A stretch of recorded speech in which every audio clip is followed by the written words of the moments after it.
Em học con bò rồi. Bố mẹ em báo là hồi xưa em học con bò rồi.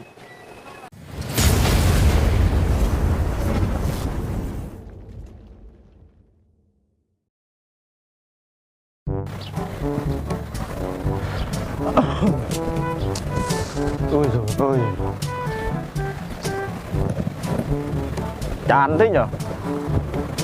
Suốt ngày ở nhà tiền không khởi, làm cái gì để có một việc làm đây, trời ơi. Chán thế nhở. Suốt ngày cứ đi vòng vòng như này, người ta tưởng là người điên chứ. Chắc phải đi kiếm việc làm thôi nhỉ.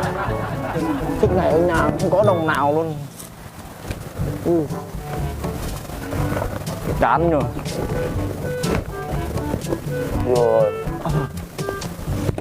cái đồng tiền làm mình rất là đau đầu. Không có bằng hồn chắc chết mất rồi. Chán rồi. Cái này chán rồi. Ôi đau đầu quá. Chắc phải đi xin việc ở đây có không nhỉ? Chắc phải đi kiếm thôi chứ ở như này không có tiền hết. Chán nhỉ. Cái này cái gì đó. Gì ta?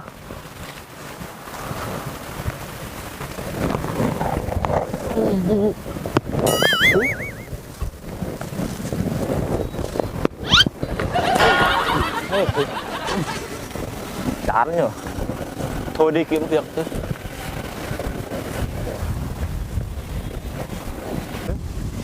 Cái này người ta làm sao nhỉ? Gì đấy? Đổ xuống nhỉ? Ý, cái gì vậy?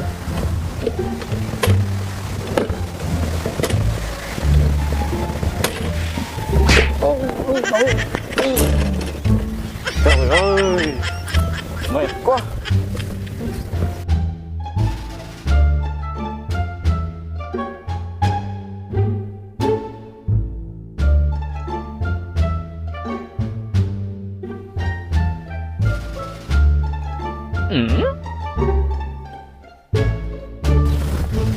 Ôi đau quá. Ôi trời ơi, đau thế nhỉ? Ủa, ở đây tuyển nhân viên kìa. Tuyển nhân viên từ 13, 14, 15. Không quan trọng bằng cấp. Wow, yeah, có việc làm rồi. Yeah. Có việc làm rồi. Đây, quán đâu nhỉ?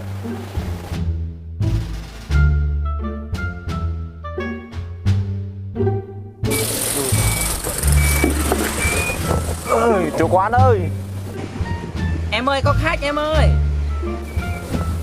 Chủ quán. Dạ. Ủa? Nhanh vậy.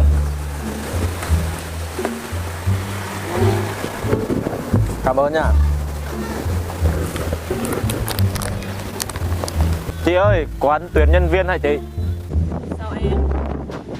Em muốn xin việc làm chị ơi.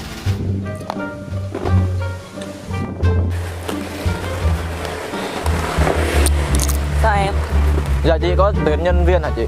Ừ có em, tại vì chị tuyển 13, 14, 15 em ơi. Vậy hả? Dạ. Đứng thằng kia 13 thì. Sao lạ thế nhỉ? Sao chị không tuyển người ta đủ tuổi á? Tại vì sợ người ta không cần cái quán chị á lương thấp. Vậy hả? Cái lương thấp quá không người ta không. Chị có cần bằng cấp gì không ạ? Có, chỉ cần bằng cấp cho em. Có hả? Mẹ em học năm mới rồi. Dạ em có bằng cấp vậy. Đâu, cấp Chị đâu. xem.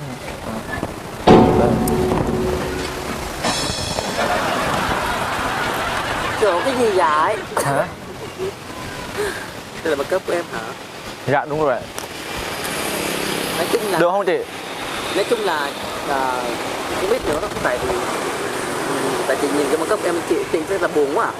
Sao vậy? Ý là chị nhìn có được không? Nếu mà được thì em làm luôn tối nay. Ít ra em phải học lớp 1 đến lớp 2, lớp 3 cho em, chị mới nhận em được. Tại vì em không có 1 lớp 2 xong chị nhận em được.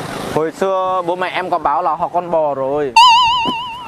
Hôm nay em bao nhiêu tuổi rồi? Dạ năm nay em 18 tuổi rồi. Chị giúp em đi. Sao chị giúp được? Toàn Ý là chị nhìn nhân viên trẻ tuổi thôi, nhất là Trời ơi. nữ thôi. ý là giờ em đang cần việc cướp chị ạ. Tại vì em cần mua một xe con chị. Chị không biết nữa, tại vì cái bằng cấp em là chị không thể nhận được. Trời ơi. Ý là em đang cần cướp. Chị giúp em đi. Giúp một lần này đi. Ai ai cũng là con người hết mà chị. Con trai con gái cũng được mà. Chị có nam, chị tuyến nam rồi, còn chị tuyến một nữ nữa. Tại vì chị mới đủ cấp được em. Chị quán chị cần nữ, tại vì có nam rồi còn nữ. Tại vì em phải học chứ. Ý là em có học con bò mà chị. Chị giúp em được không? Ý là em học con bò rồi. Bố mẹ em báo là hồi xưa em học con bò rồi. Chị không biết nữa. Trời ơi. Ý là hồi xưa chị có học không? Có, chị học tới lớp 12 em. Chị học lớp 12 mà chị cũng mơ quẩn nữa. Thì đó em ghi đây 12 nè. Đây 12 nè. Sao chị cười em nhỉ? Chị đau đầu em rồi. Nếu mà chị không nhận em thì thôi, em đi về. Tôi sợ em chị không nhớ đâu em. Chị không nhận em thôi, em đi về.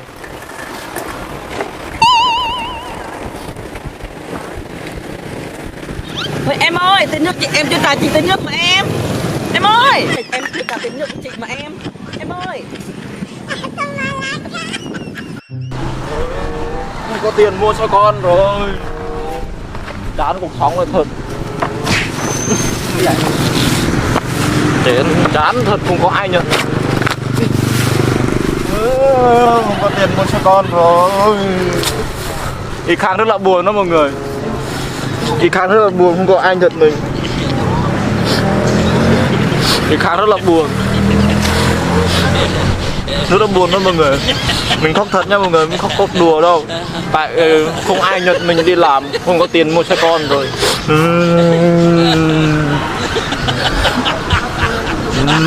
Khóc thật nha mọi người. Khóc thật nha. Đây là chuyện buồn của mình nha mọi người. Đi xin việc không có ai nhận mình tại vì mình học lớp không. Với lại đi học con bò nữa, bố mẹ mình báo hồi xưa là mày học con bò rồi cần gì đi học nữa. Như vậy mình đi xin việc mà không ai nhận mình hết. Báo là học con bò, nó cười nhạo mình.